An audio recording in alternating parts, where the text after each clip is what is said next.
Hello, Leo, Sun, Moon, Rising, and Venus signs. Kamusta kayo? Sana po nasa mabuti kayong kalagayan. Welcome back po sa Star Tarot. Kung bago kayo dito, welcome din kayo. Thank you sa inyong support. I truly appreciate it. God bless you all. Leo, mauna mensahe po ninyo for today is number 39, 5th chakra, Archangel Gabriel. 5th chakra is your throat chakra. No, ito yung lalamunan natin.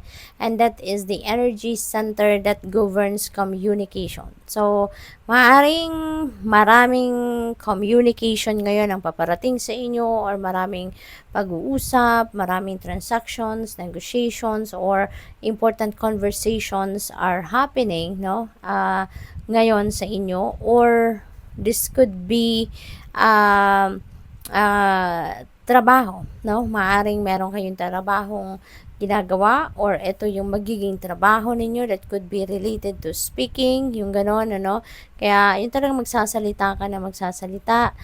Possible din, ano, na may struggle ang iba siguro sa inyo. May struggle na magsalita, may struggle na mag-express ng inyong sarili, ng inyong nararamdaman, ng inyong isipan.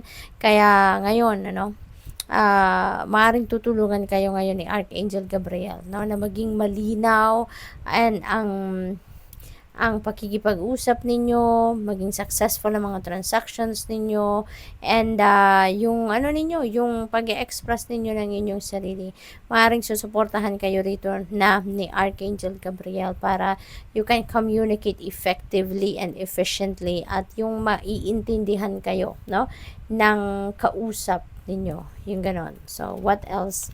We have number 49, Angel of Love. Yung dalawang ito, no, parang kung hindi ako nagkakamali, pumasok din ang dalawang cards na to sa Aries reading. So, maaaring meron kayong Aries placements sa inyong chart or baka meron kayong you're dealing with or you're going to be dealing with an Aries, no? Sa Angel of Love naman, this could be yung pagbubukas ninyo ng inyong puso. Maaaring nanggagaling kayo sa sitwasyon wherein nasaktan kayo, no, emotionally. Maaaring nagkaroon kayo ng separation in the past at ngayon nag-heal na kayo.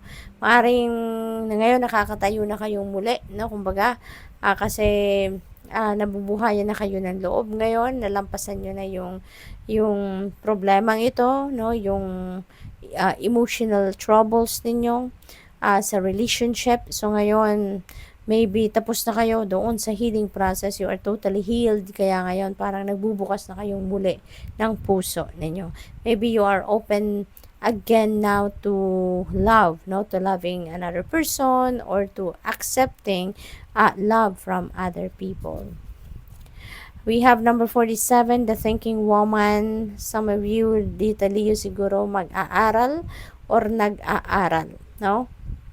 You are focusing on education, on maaring you are curious about something and you're doing your own research, or possible din na meron kayong gustong alamin, meron kayong gustong pag-aralan, and maybe you are seeking for for mentors, you are seeking for teachers, no, na makakapaggabay sa inyo at makakatulong sa inyo na matutunan ang gusto ninyong malaman. We have number 32, door to spirit. This is a new beginning energy, no, merong siguro deeper awareness and deeper understanding ngayon na mangyayari, no, about sa relationship ninyo with yourself, about sa relationship ninyo with the spirit, with the spirit team, yung ganon. So more on spiritual side naman ngayon siguro ang isa pa sa pagfo-focus ninyo at this time. We have number 46, the thinking man. Ayan, so the thinking woman and the thinking man. Ayan, so maybe marami kayong hinahanap na mentors sa ngayon. Maybe you're shopping for mentors, you're shopping for teachers, no? So siguro may mga ganong ganap dito. Ang iba sa inyo na naghahanap kayo, nagtatanong-tanong kayo, no? Nang makakatulong sa inyo diyan sa kung ano man ang gusto ninyong matutunan.